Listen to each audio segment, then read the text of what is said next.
UFC 280 was a dope card. It's been a minute since I've recapped an MMA event, but I had to do it for this one because it was such a good card. Starting off with Sean O'Malley versus Peter Yan. This was some Rocky versus Drago shit.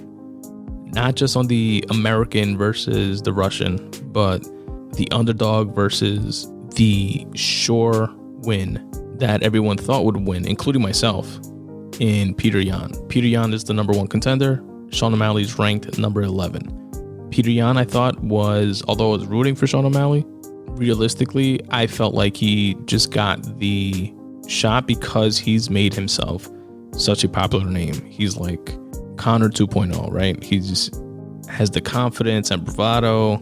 I think less of an arrogance because he's kind of like more playful with it and a bit like self-deprecating sometimes, which comes off as like authentic.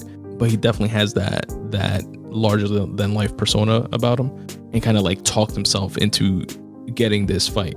And Peter Yan is just like number 1 contender for a reason beast. And I thought Peter Yan was just going to like run through him. And I was surprised to see that Sean O'Malley was like piecing him up throughout the fight. I didn't think O'Malley won though, just based on Yan's takedowns and the stats breakdown afterwards. Like based on that, Yan won like each statistical category. However, on the flip side, Sean O'Malley is ranked number 11. Peter Yan is ranked number 1. Peter Yan should have ran through him, as I suspected, and he didn't. On the contrary, Peter Yan was all bloodied up and cut up. And they went back and forth, obviously, with Peter Yan, again, in my opinion, dominating, but statistically dominating, right? Like with the takedowns and trading, but visually, if that makes any sense, O'Malley was piecing them up.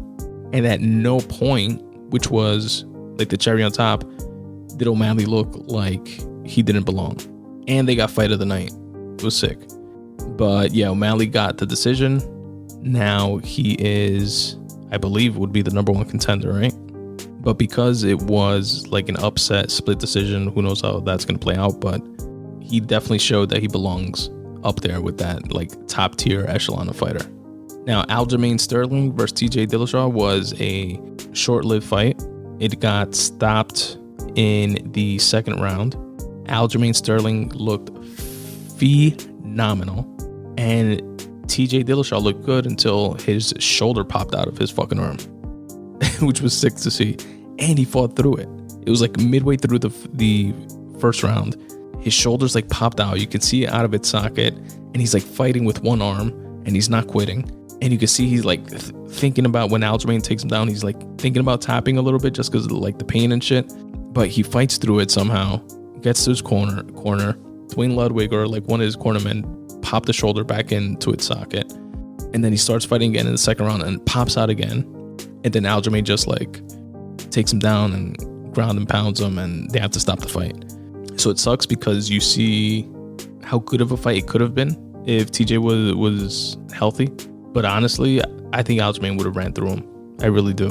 Like, he looked that good. Like, he dominated so much that even though TJ wasn't anywhere near 100% and probably shouldn't have even been in there fighting, but Aljamain just looked so good that, like, thinking back to like TJ in his prime, you know, like PED TJ, Aljamain, I think, still would have done his thing. And of course, there were mad hilarious memes about TJ Dillashaw's shoulder. The funniest one to me was there's a picture of a door with a lock, you know, like those locks that you like slide the lock into place, but instead of like that metal rod that's like slides from left to right to lock the door, it's a Cheeto.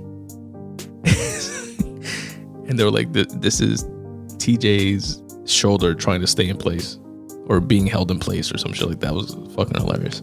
And then we have the main event of the evening, Charles Oliveira versus Islam Makhachev.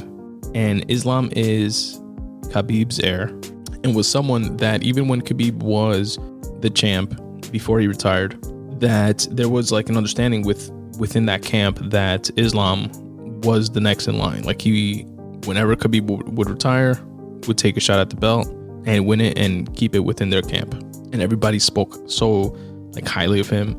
Like it was like an of course, like a no brainer. Like that is what is going to happen because Islam is that good, and he's even better than Khabib.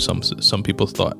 Khabib's father, rest in peace, which was the head coach of that team, supposedly Islam was his favorite pupil. And when his father died a couple years ago, during COVID, I believe, I think, Khabib promised his mother that he wouldn't fight anymore. He retired and then started like coaching Islam. And Islam just like ran through Charles Oliveira, I thought. There was a couple times early on in the first where I thought Charles Oliveira was just going to yoke him. Like Islam took him down.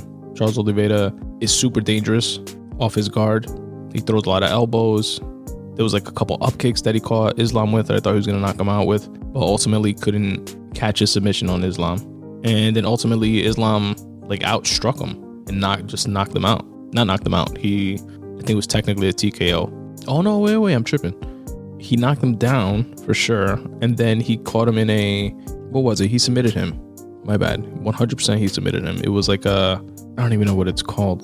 Like drawing a blank right now. It's the one where he's like on top of him in his guard and he has one of his shoulders up and he's like choking him like by his face and his shoulder. He has it like all like locked in. As I'm describing it, I'm like doing it right now. Like you guys can see what the fuck I'm doing. But anyway, Islam tapped him, man.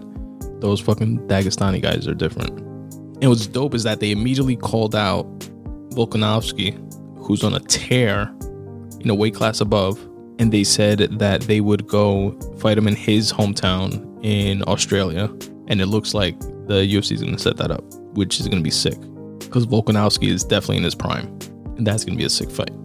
What I did like to see is that there was this like beef in the stands afterwards between Khabib's brother, which is part of Islam's camp, obviously, and Khamzat Chimaev, which apparently they had words, dating back to like a year ago.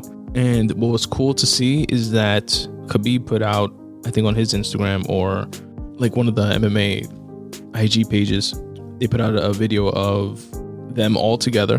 Khabib, Islam, Khabib's brother, Khamzat, and a couple other dudes within that camp, and like put out a video explaining what happened, saying that they spoke about it like brothers, they squashed it, they no longer have an issue, and they can peacefully go back to dominating within their respective divisions, etc., etc.